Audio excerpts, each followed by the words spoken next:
لوگ اصل راستے سے خود ہٹنا چاہتے ہیں، اللہ زبردستی پکڑ کر کے ان کو سیدھے راستے پہ تو نہیں چلائے گا۔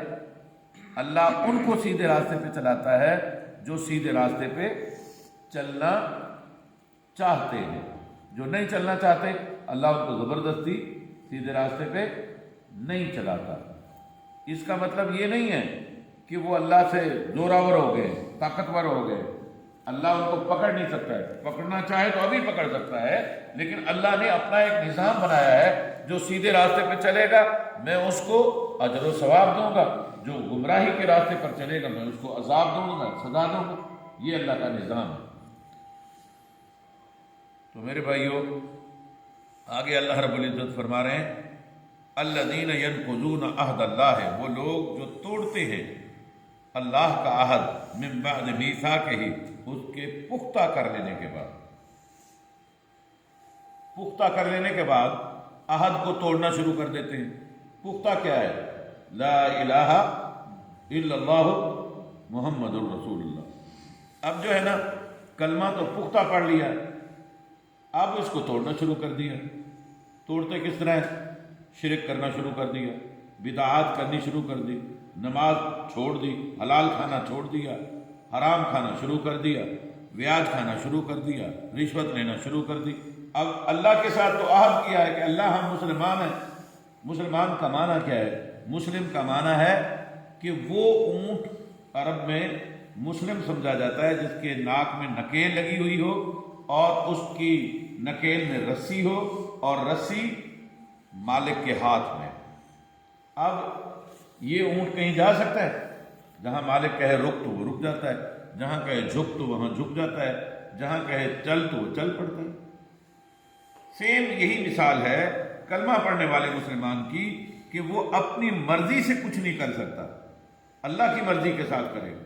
جو اللہ نے اس کے لیے حلال کیا ہے وہ حلال سمجھے، جو اللہ نے اس کے لیے حرام کیا ہے اس کو حرام سمجھے۔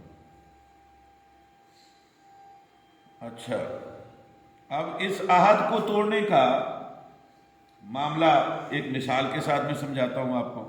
ایک بندہ ہے، اس نے شادی کی، نکاح پڑھا۔ اب نکاح پڑھنے کے بعد جو ہے نا، بیوی کو لے آیا۔ اب بیوی انتظار میں بیٹھی ہے کہ سبزی لے آ میں پکاؤں، گھر میں آٹا نہیں ہے، وہ لے آ میں روٹی تیار کرو۔ اچھا، میرے کپڑے میلے ہو گئے، صابن لے آ میں کپڑے دھونے۔ وہ میاں اس کو کہتا ہے عقل کر بے وقوف عورت، میں یہ چیزیں کیسے لا سکتا ہوں؟ کہتی ہے میرا تیرے ساتھ نکاح ہوا ہے۔ وہ کہتا ہے نکاح میں ان چیزوں کا کوئی ذکر ہی نہیں تھا۔ نکاح جب پڑھایا مجھے اس وقت نہ صابن کی بات ہوئی تھی، نہ آٹے کی بات ہوئی تھی، نہ سبزی کی بات ہوئی تھی، نہ کپڑوں کی بات تو ہوئی نہیں تھی، میں یہ کیسے لا سکتا ہوں؟ تو کیا یہ مرد بے وقوف ہے کہ نہیں؟ اچھا، کلمہ تو پڑھ لیا لیکن نماز نہیں پڑھتا، کلمہ تو پڑھ لیا لیکن زکوٰۃ نہیں دیتا، کلمہ تو پڑھ لیا مال ہونے کے باوجود حج نہیں کرتا، کلمہ پڑھ لیا لیکن رمضان آیا روزے نہیں رکھتا، کلمہ تو پڑھ لیا لیکن کام سود کا کر رہا ہے، کلمہ پڑھا ہوا ہے لیکن رشوت کھا رہا ہے، شراب پی رہا ہے۔ اب کوئی کہتا ہے بھائی تو مسلمان نہیں ہے، کہ تو مسلمان ہو، کلمہ پڑھا ہے؟ جی پڑھا ہے۔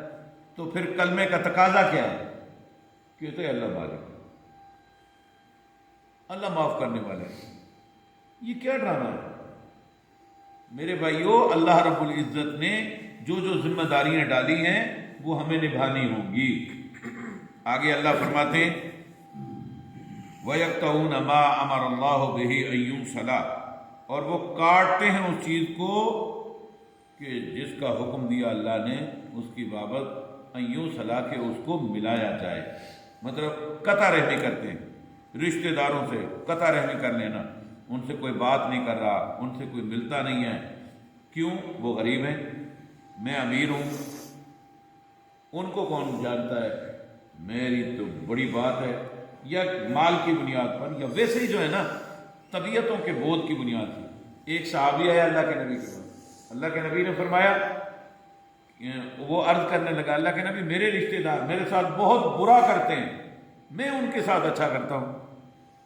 اللہ کے نبی صلی اللہ علیہ وسلم نے فرمایا اگر تو اپنی بات میں سچا ہے تو جب تو ان سے اچھا کر رہا ہوتا ہے یوں سمجھ کے تو راکھ کی مٹھیاں بھر کر کے ان کے منہ میں ڈال رہا ہوتا ہے جب وہ تیرے ساتھ برا کر رہے ہوتے، اگر تو اس بات میں سچا ہے۔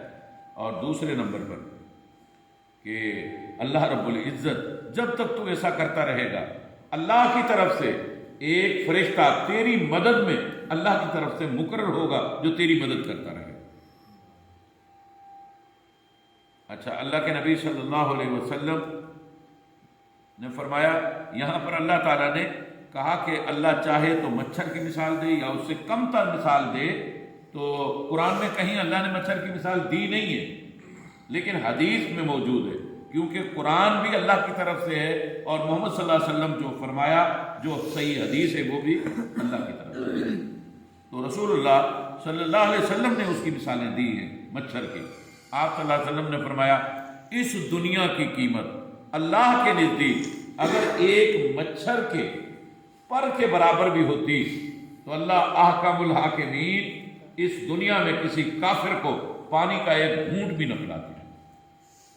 اور دوسری مثال یہ دی ہے کہ قیامت کے دن ایک آدمی اللہ رب العزت کے سامنے آئے گا، بڑا موٹا تازہ ہوگا، بڑا دنیا میں اس کا نام ہوگا، بڑی بات ہوگی، لیکن اللہ کے سامنے اس کی ایک مچھر کے برابر بھی حیثیت نہیں ہوگی۔ تو دنیا میں بڑے بڑے لوگ ہیں، ان کا طوطی بولتا ہے، بڑے بڑے افسر ہیں، ان کی جو ہے نا دھاک بڑی بیٹھی ہوتی ہے، بڑے بڑے ڈاکو ہیں، ان کی بڑی جو ہے نا دھاک دنیا پر بیٹھی ہوتی ہے، لیکن اللہ کے سامنے ان کی کوئی حیثیت نہیں ہوگی۔ کمزور آدمی آئے گا، کمزور آدمی۔ حضرت عبداللہ بن مسعود اتنے کمزور تھے کہ یہ پنڈلی